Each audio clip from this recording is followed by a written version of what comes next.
Am I the a-hole for turning away my partner's grandparents when they showed up unannounced at our house? My partner and I had twins in February. We're currently living in her parents' neighboring house because they acquired it after the neighbor passed away, and we're renovating it with them. We have set clear boundaries that we don't want surprise visitors, and we would like it if they only came over once or twice a week so we can have some privacy. Today, my partner's dad texted her while she was trying to nap, letting her know that her grandmother, his mother, had shown up at their house unannounced. We appreciated the heads up, and she continued with trying to rest as the twins were finally fed, changed, and no longer being fussy. About 10 to 15 minutes later, her phone starts ringing, and I see it's her dad. I answered, and he let me know her grandma and grandpa were walking over. I told him I would turn them away, as everyone was finally sleeping and it wasn't a good time. He said you shouldn't do that because it will start a fight. I said, oh well, it's not a good time. Her grandparents rang the doorbell twice during that phone call, almost back to back, waking her and one of the boys up. I told her to just keep sleeping, I'll deal with it. I answered the door, and her grandma could tell I was exhausted because she asked if we were sleeping. I said yes, we all are, she said to bed, and tried stepping towards the door. I pulled it shut a little more so it was barely open enough for me, and told her no, it's not a good time, they haven't been sleeping well, and I don't want them waking up since they're finally asleep.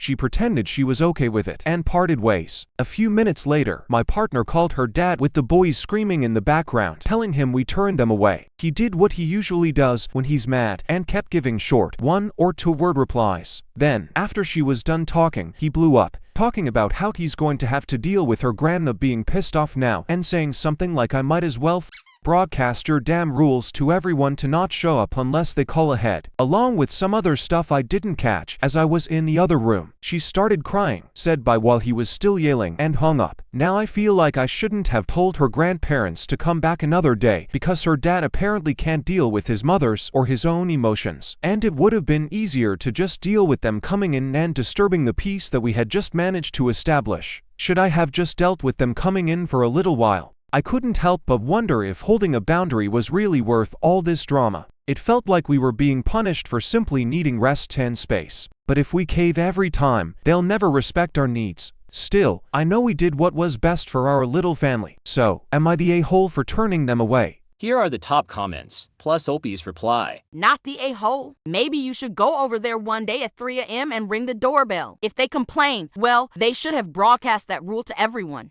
OP replied, I'd be lying if I said I wasn't petty enough to do this, but my partner asked me not to. Not the a-hole. Waking up one sleeping baby is bad, but 2, you should be the one getting mad. By the way, it's relatively simple to disconnect the doorbell or even put in a switch to turn it on or off. It's a blessing sometimes. OP replied, Oh, I was mad. Most of the people on that side of her family have the mentality of I dealt with it, you can too. So the doorbell disconnect is going to be our solution for dealing with it.